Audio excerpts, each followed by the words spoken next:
Hello students, आज हम आप लोगों को कंसंट्रेशन पर बेस्ड न्यूमेरिकल बताएंगे। जैसा कि कंसंट्रेशन पर बेस्ड न्यूमेरिकल 11th क्लास और 12th क्लास दोनों में है, बल्कि आईआईटी नीट में भी आते हैं।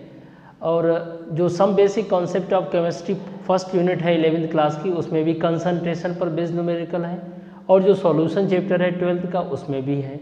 तो सबसे पहले जो हमने प्रीवियस वीडियो बनाए उनमें 11 से स्टार्ट किया है कि 11th के न्यूमेरिकल कंसंट्रेशन पर बेस्ड हो जाए कंप्लीट, फिर उसके बाद में सॉल्यूशन चैप्टर के कंसंट्रेशन पर बेस्ड न्यूमेरिकल, जिससे हम यूनिट ऑफ कंसंट्रेशन यानी सांद्रता पर आधारित जो भी हमारे प्रश्न हैं, इक्वेशन मतलब न्यूमेरिकल्स हैं, वो सब सॉल्व हो जाएंगे।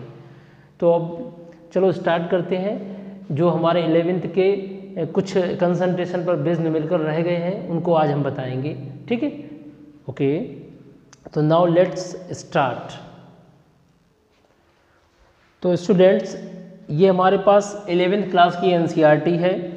मैंने आपको इसमें जो क्वेश्चंस अभी तक बता दिए हैं मैं आपको बताता हूँ कौन कौन से कंसंट्रेशन पर बेस्ड न्यूमेरिकल बता दिए हैं। देखिए भाई, मैंने आपको बता दिया है सबसे पहले 1.5 बता दिया है, 1.6 भी प्रीवियस वीडियो में बता दिया है।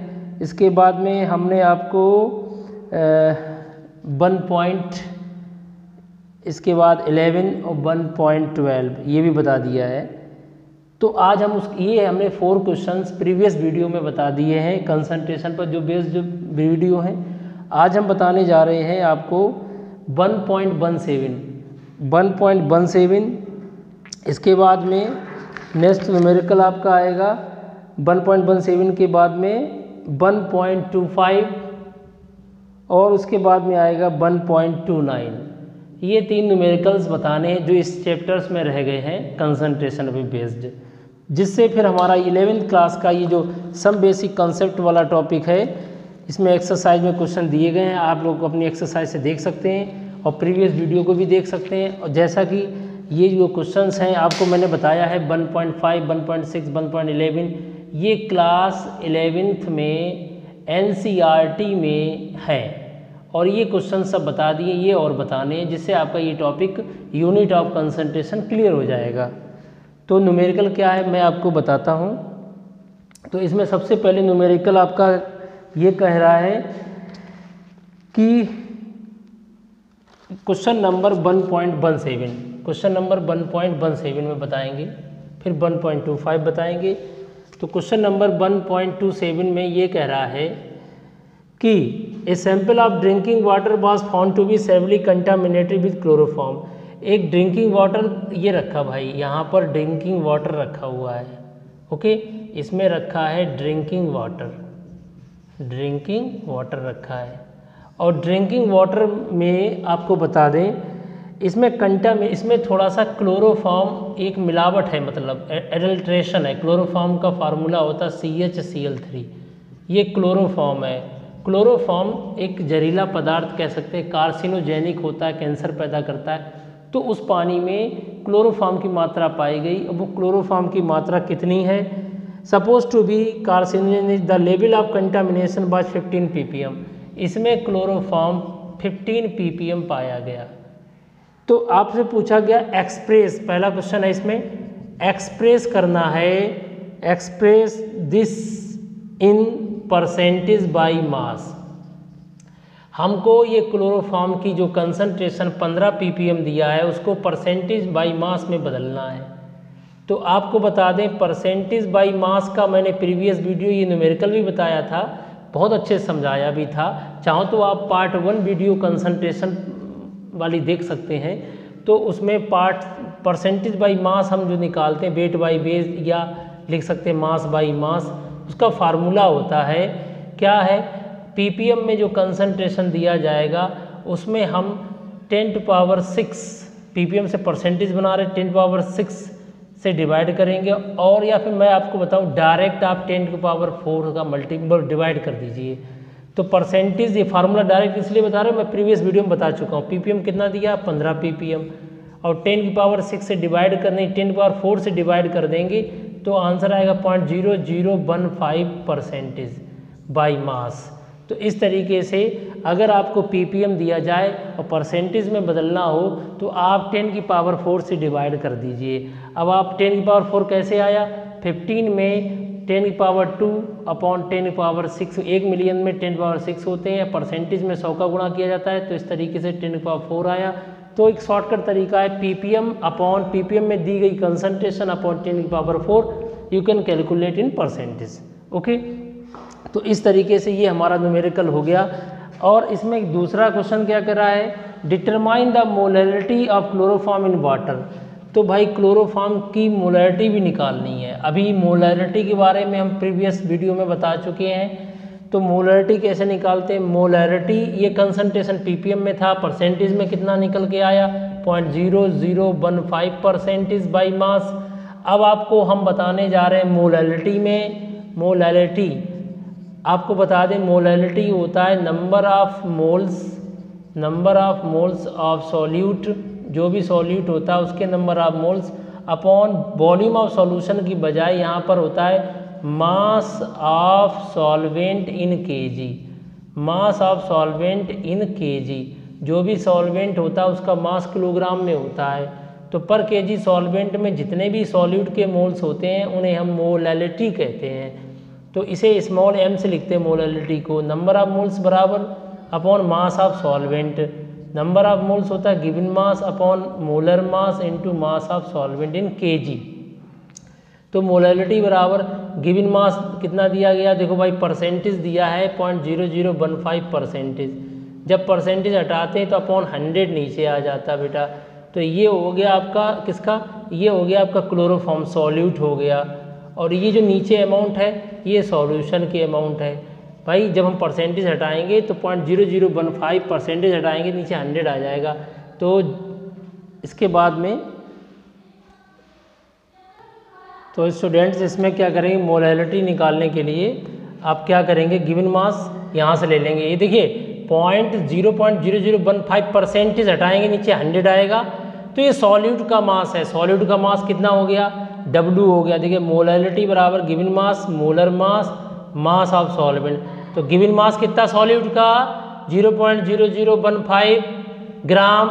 ये देखिए 0.0015 परसेंटेज है, हटाएंगे नीचे 100 आएगा। इतने ग्राम सॉल्यूट प्रेजेंट है 100 ग्राम सॉल्यूशन में, तो 100 ग्राम सॉल्यूशन हो गया। तो ये मोलर मास हो गया क्लोरोफॉर्म का। आप क्या करेंगे, क्लोरोफॉर्म का मोलर मास आपको पता होना चाहिए। कार्बन का 12 है, हाइड्रोजन का 1 है, क्लोरीन का 35.5 इंटू 3 5 जा 15 1 3 5 जा 15 15 और एक 16 3 3 जा 9 9 एक 10 पॉइंट यहाँ लग गया 106। यानी यहाँ पर अगर आप ध्यान से देखें 106.5, तो 2 और एक 3 6 3 9 और इस तरीके से इतना आ गया। तो यहाँ पर हम ये मोलर मास लिख देंगे 119.5। ये है मास ऑफ सॉल्वेंट। सॉल्वेंट का मास कैसे निकालेंगे भाई, ये जो आपके सामने लिखा है ये सॉल्यूशन का मास है सॉल्यूट का। तो सॉल्यूशन का मास है 100 ग्राम, तो 100 ग्राम में इतना घटा देंगे, तो 100 माइनस 0.0015 घटा देंगे, सब्सट्रैक्ट कर देंगे, तो सॉल्वेंट का मास आ जाएगा किसमें, ग्राम में। मैं आपको बताना चाह रहा हूँ कि जो हमने ppm को परसेंटेज में बदला था तो 0.0015 हमारा परसेंटेज आया था। तो परसेंटेज का मतलब 0.0015 ग्राम बाई मास है ना, तो ग्राम प्रेजेंट है 100 ग्राम। तो नीचे हो गया सॉल्यूशन, सॉल्यूशन में प्रेजेंट है, ये हो गया सॉल्यूट आपका। तो सॉल्यूशन से सॉल्यूट घटा देंगे तो सॉल्वेंट निकल आएगा। लेकिन ये ग्राम में है, हमें किस में चाहिए, किलोग्राम में। तो 1000 से डिवाइड कर देंगे तो ये किलोग्राम में आ जाएगा। और आपको बता दें इसका ये किस में होता है, ग्राम में। और मोलर मास की यूनिट क्या होती है, ग्राम पर मोल। तो मोल ऊपर चला जाएगा, तो सॉल्व कर लेंगे 0.15 इंटू 1000 ऊपर चला गया। और इस तरीके से 119.5 इंटू 100 से इतना सब्सट्रैक्ट कर देंगे, तो इस तरीके से ये निकल के आ जाएगा मोल पर केजी। और मोल पर केजी को मोलैरिटी कहते हैं। आप लोग इसको सॉल्व कर लेंगे और सॉल्व करने के बाद आप अपना आंसर मैच कर लीजिए और कमेंट सेक्शन में जाके इसका आंसर लिखिएगा। ओके स्टूडेंट्स, तो ये हमारा क्वेश्चन था। ये हमारा क्वेश्चन कौन सा था, कौन सा था 1.17 11th क्लास की एनसीईआरटी में दिया गया। ऐसा नहीं, ये 12th में भी क्वेश्चन आ सकते हैं, आईआईटी जेईई वगैरह में इन पर बेस्ड न्यूमेरिकल भी आते हैं, नीट वगैरह में। तो प्लीज़ आप सभी लोग इसको पढ़ लीजिए अच्छे से। नेक्स्ट है आपका क्वेश्चन नंबर 1.25। अब हम लोग 1.25 की ओर बढ़ते हैं। 1.25 में क्या होता है समझिए ध्यान से। तो ये हमारा क्वेश्चन था 1.17। अब 1.25 11th NCERT chemistry first unit में। अब आप कहेंगे 12th वाले कि भाई सर ये तो 11th में 12th वाले क्यों पढ़े, लेकिन यही सेम टू सेम यही क्वेश्चन 12th में भी होते हैं, बस उसमें चैप्टर का नाम है सॉल्यूशन। अब इसमें क्या करते हैं, आपका क्वेश्चन नंबर 1.25 देखिए। तो 1.25 में है how are 0.50 mole sodium carbonate और 0.50 मोलैरिटी सोडियम कार्बोनेट में क्या डिफरेंस है। आपको बता दें स्टूडेंट, इसमें और इसमें डिफरेंस क्या बताना है।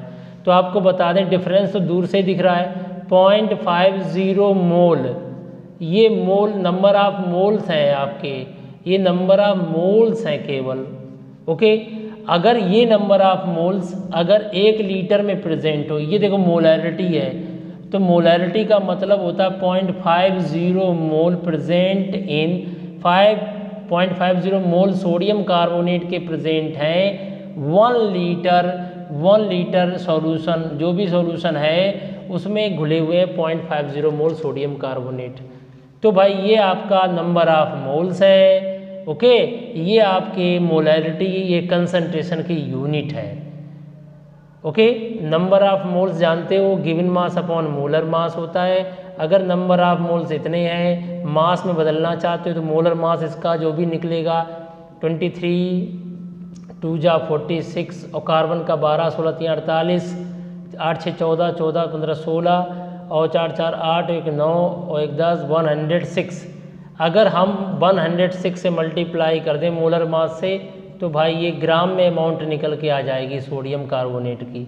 तो 0.50 अमाउंट बता रहा है, चाहे उसे मोल्स में कह दो। और ये जो कैपिटल एम होता है ये बताता है मोलैरिटी। मोलैरिटी बराबर होता है number of moles upon volume of solution. तो मोलैरिटी एक यूनिट है, किसकी यूनिट होती है बेटा, कंसंट्रेशन की। तो आप समझ गए होंगे। तो यहाँ पर 0.50 मोलैरिटी का मतलब इतने मोल सोडियम कार्बोनेट के प्रेजेंट है 1 लीटर सॉल्यूशन में। तो स्टूडेंट इस तरीके से ये हमारा 1.25 क्वेश्चन हो गया, जिसमें अंतर पूछा गया था मोल और मोलैरिटी में, जो जैसा कि मैंने आपको बता दिया है। अब आगे बढ़ते हैं, क्वेश्चन जो भी इसमें आपकी यूनिट में बचा हुआ है कंसंट्रेशन बेस।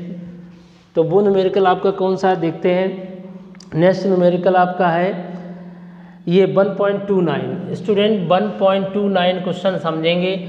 आप लोग अपनी एनसीईआरटी निकाल के देख सकते हो। 1.29 में थोड़ी लाइटिंग कम हो गई होगी, लाइट चली गई है, तो इसलिए आप थोड़ा देख लीजिए, समझ में आ रहा होगा।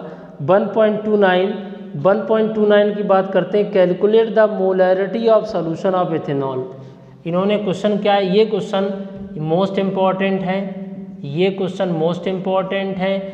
ऐसा कोई एग्ज़ाम नहीं है 11 12 एनसीईआरटी मतलब आपका आईआईटी नीट वगैरह सभी में ये क्वेश्चन पूछा जा चुका है।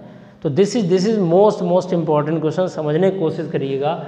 1.29 क्वेश्चन क्या, पहले हम आपको बता देते हैं। कैलकुलेट करना है, calculate the molarity, calculate the molarity निकालनी है किसकी बेटा, सॉल्यूशन की मोलैरिटी निकालनी है।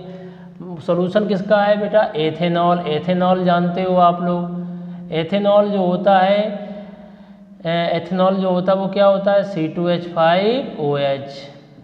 ओके, तो C2H5OH जो होता है एथेनॉल होता है। तो ethanol, calculate the molarity of solution of ethanol in water in which the mole fraction of ethanol. Mole fraction आपको मैंने प्रीवियस वीडियो में बता दिया था। मोल फ्रैक्शन दिया गया है, किसका दिया गया, एथेनॉल का। एथेनॉल का मोल फ्रैक्शन 0.40 दिया गया है, 0.040। ओके, ये एथेनॉल का मोल फ्रैक्शन है और मोलैरिटी सॉल्यूशन की निकालनी है। और इसमें एक बात लिखी है ब्रैकेट में, डेंसिटी दिया गया है, डेंसिटी ऑफ वाटर सबको पता है डेंसिटी वाटर की 1 होती है, यानी 1 ग्राम पर ml होती है, नोन है, ऑलरेडी नोन चीज़ है डेंसिटी ऑफ वाटर, यानी 1 ग्राम पानी अगर हम बात करते हैं तो 1 ml के बराबर होता है। अगर हम 1 ग्राम वाटर लेंगे तो वो 1 ml के बराबर होगा। तो आपको मैं बताना चाहता हूँ कि जो मोलैरिटी की बात जब करते हैं तो मोलैरिटी वेव का मतलब होता है नंबर, मोलैरिटी को कैपिटल M से लिखते हैं, इसको पहले डिफाइन करते हैं number of moles of solute, जो सॉल्यूट है उनके नंबर ऑफ मोल्स अपॉन यहाँ पर नीचे होता है volume of solution in litre. तो भाई number of moles of solute present volume of solution, तो नंबर ऑफ मोल्स कैसे निकालते हैं आपको पता है, number of moles volume, number of moles बराबर given mass upon molar mass volume of solution in litre. तो भाई यहाँ गिवन मास हमें पता नहीं है, मोलर मास तो मुझे पता है। एल्कोहल का गिवन मास ने, एल्कोहल की मोलरिटी पूछी ना, एथनॉल माने एल्कोहल, तो उसका मास पता नहीं है। मोलर मास तो पता भाई, एथनॉल का कितना होता है निकाल सकते हैं, फार्मूला पता है। 12 2 × 24, 5 1 × 5 16 + 1 6 4 10 15 16 46, हमें मोलर मास पता है, लेकिन वॉल्यूम ऑफ सॉल्यूशन भी नहीं पता है। आपको वॉल्यूम मानना पड़ेगा, माना लेटस कंसीडर ये माना है वॉल्यूम जो है, वॉल्यूम ऑफ सॉल्यूशन 1 लीटर है, बिलियन का आयतन बोलते हैं हिंदी में। मान लिया वॉल्यूम हमारा 1 लीटर है, तो 1 के लिए यहाँ पर 1 कर देंगे। अब समस्या ये आ रही, मुझे मास नहीं पता एल्कोहल का, इसको कैसे निकालेंगे? तो मैं आपको बताना चाहूँगा, इसको एल्कोहल का मास निकालने के लिए आप मोल फ्रैक्शन जो दिया गया है उसका इस्तेमाल करेंगे, मोल फ्रैक्शन ऑफ एल्कोहल। तो आप लोग इतना क्वेश्चन कर लीजिएगा, समझ चुके होंगे। आगे हम बताते हैं कि मोल फ्रैक्शन से कैसे मास निकालेंगे। तो मोल फ्रैक्शन, एल्कोहल का मोल फ्रैक्शन बराबर number of moles of alcohol upon number of moles of alcohol plus number of moles of water. अगर आप ध्यान से देखें, जो मोल फ्रैक्शन है एल्कोहल का 0.040 बहुत कम है 1 से, तो इसका मतलब सॉल्यूशन में एल्कोहल बहुत कम है, वाटर ज़्यादा है। जब एल्कोहल कम है तो वाटर ज़्यादा है, तो इसका मतलब सॉल्यूशन में वाटर ही समझिए उसको, एल्कोहल ना के बराबर है। तो आप एल्कोहल के नंबर ऑफ मोल्स निकालना चाहते हैं, ये एल्कोहल के एथेनॉल के दिए गए मोल फ्रैक्शन 0.040, हमें कैलकुलेट करना है नंबर ऑफ मोल्स। अगर पता चल जाए एल्कोहल के तो मास भी पता चल जाएगा। तो number of moles of alcohol small n से शो कर रहे हैं, कैपिटल N जो है वाटर के नंबर ऑफ मोल्स हैं। अब वाटर की कहाँ से लाओगे, तभी तो ये कैलकुलेट होगा। मैं आपको बताना चाहता हूँ कि वाटर का वॉल्यूम, हमने वॉल्यूम ऑफ सॉल्यूशन कितना माना है, हमने वॉल्यूम ऑफ सॉल्यूशन 1 लीटर माना है। तो सॉल्यूशन में सबसे ज़्यादा क्या, पानी है, और उसमें एल्कोहल की फ्रैक्शन बहुत कम है, इसलिए पूरे में वाटर ही मानेंगे। तो हम मान लीजिए वाटर के हमारे पास 1 लीटर है, तो 1 लीटर वाटर, या सॉल्यूशन में वाटर ज़्यादा, तो 1 लीटर वाटर बराबर कितना हो गया, 1 kg वाटर। और क्योंकि वाटर की डेंसिटी कितनी होती है, 1 ग्राम पर ml, 1 ग्राम वाटर 1 ml के बराबर है, तो 1 लीटर वाटर 1 किलोग्राम के बराबर होगा। तो 1 लीटर बराबर क्या हो गया भाई, वॉल्यूम ऑफ सॉल्यूशन माने जो हमने सॉल्यूशन माना है उसमें वाटर ज़्यादा है मोस्टली, तो इसलिए हम मान लेते हैं वाटर ही है। तो 1 किलोग्राम वाटर, 1 लीटर माने 1 किलोग्राम वाटर माने क्या हो गया, 1000 ग्राम। तो यहाँ पर अमाउंट वाटर की होगी 1000 ग्राम। 1 किलोग्राम 1 लीटर बराबर 1 किलोग्राम, 1 किलोग्राम बराबर 1000 ग्राम। वाटर डेंसिटी 1 होती है, तो 1000 यहाँ लिखेंगे, क्योंकि नंबर ऑफ मोल्स बराबर गिवन मास 1000 ग्राम वाटर अपॉन मोलर मास, वाटर का मोलर मास 18 होता है, इससे डिवाइड कर देंगे तो मोल्स निकालेंगे। तो इस तरीके से इसको कैलकुलेट करेंगे हम लोग। 55.55 नंबर ऑफ मोल्स निकल के आ गए आपके वाटर के। अब इसका मल्टीप्लाई करेंगे तो इस तरीके से निकल के आएगा n = 0.040 n प्लस इसका इसमें मल्टीप्लाई करेंगे 4 5 20 20 2 22 20 2 22 20 2 22 और 2 यहाँ पर 2 है, यहाँ पर 4 1 2 3 4 2.224 इस तरीके से आप नंबर ऑफ मोल्स निकाल लेंगे बेटा। ये स्मॉल n है, तो आप एक n एक तरफ कर लेना, तो इस तरीके से क्या होगा n इधर लेके आएंगे, n कॉमन ले लेंगे, 1 माइनस 0.04 ओके बराबर 2.2220। इस तरीके से नंबर ऑफ मोल्स निकाल लेंगे। जब नंबर ऑफ मोल्स आपके पास आ जाएंगे तब हम सवाल को तुरंत जल्दी से लगा लेंगे।